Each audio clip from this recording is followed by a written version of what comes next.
Assalamualaikum warahmatullahi wabarakatuh. Perkenalkan, nama saya Muhammad Ridwan Hadi dari Politeknik Negeri Sriwijaya, jurusan Teknik Sipil, Program Studi Perancangan Jalan dan Jembatan. Saya dari kelas PJJB dengan nomor mahasiswa 06194011186. Kepada yang terhormat dosen pembimbing, Ibu Sri Rezeki Artini, Sarjana Teknik Master of Engineering. Pada kesempatan kali ini, saya akan menjelaskan sedikit materi bertema penentuan posisi dengan GPS bagian 2. Pertama, merupakan metode survei. Penentuan posisi dengan GPS dapat dilakukan dengan berbagai metode, yang masing-masing mempunyai karakteristik tersendiri.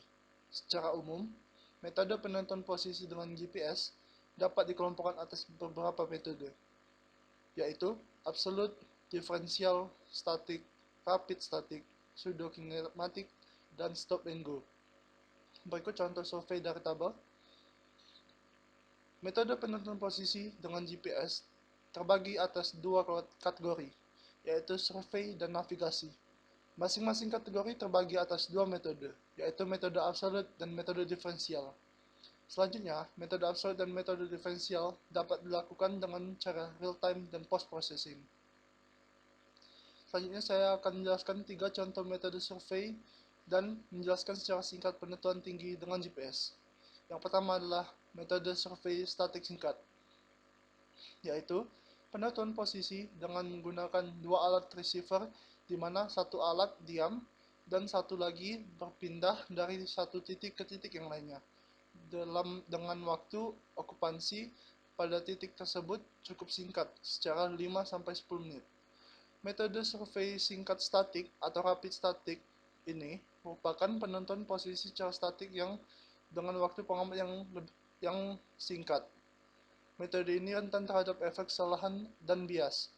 Metode statik singkat ini umumnya hanya diaplikasikan untuk baseline yang relatif pendek, atau lebih kurang di bawah 5 km. Dan seandainya ambiguitas fase dapat ditentukan dengan benar, maka ketelitian posisi titik yang diperoleh adalah dalam order cm. Yang kedua, metode survei pseudo-kinematik, yaitu metode penentuan posisi yang menerapkan dua sesi okupansi data pada titik dengan singkat, yaitu 5 menit, dengan perbedaan satu dengan sesi yang lainnya kurang lebih 1 jam. Metode ini sendiri kadang disebut juga metode intermittent ataupun metode reoccupation. Pada dasarnya, dapat dilihat sebagai relasi dari dua metode statik singkat yang dipisahkan oleh selang waktu yang relatif cukup lama, sekitar 1 sampai beberapa jam. Seperti halnya pada metode statik singkat, pseudo-kinematik ini memerlukan satelit geometri yang baik, tingkat bias dan kesalahan data yang relatif rendah, serta lingkungan yang relatif tidak menimbulkan multipath.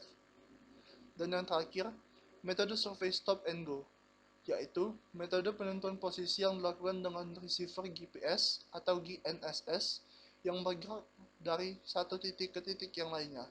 Tetapi selama perjalanan dari satu titik ke titik lainnya, receiver tetap melakukan kolektif data. Metode ini atau disebut juga metode semi-kinematik. Pada metode ini, titik yang ditentukan posisinya tidak bergerak atau statik. Sedangkan receiver GPS bergerak dari titik ke titik, di mana setiap titiknya receiver yang bersangkutan diam beberapa saat di titik tersebut. Metode ini berbasiskan pada metode penentuan posisi diferensial dan membutuhkan kondisi pengamat yang baik untuk mencapai ketelitian posisi yang relatif tinggi. Yang terakhir adalah penentuan tinggi dengan GPS. Penentuan komponen tinggi ortometrik atau Edge merupakan salah satu permasalahan penting dalam bidang survei dan pemetaan. Demikianlah yang dapat saya sampaikan. Bila ada kesalahan dan kurang, saya mohon maaf. Terima kasih atas perhatiannya. Saya akhiri. Wassalamualaikum warahmatullahi wabarakatuh.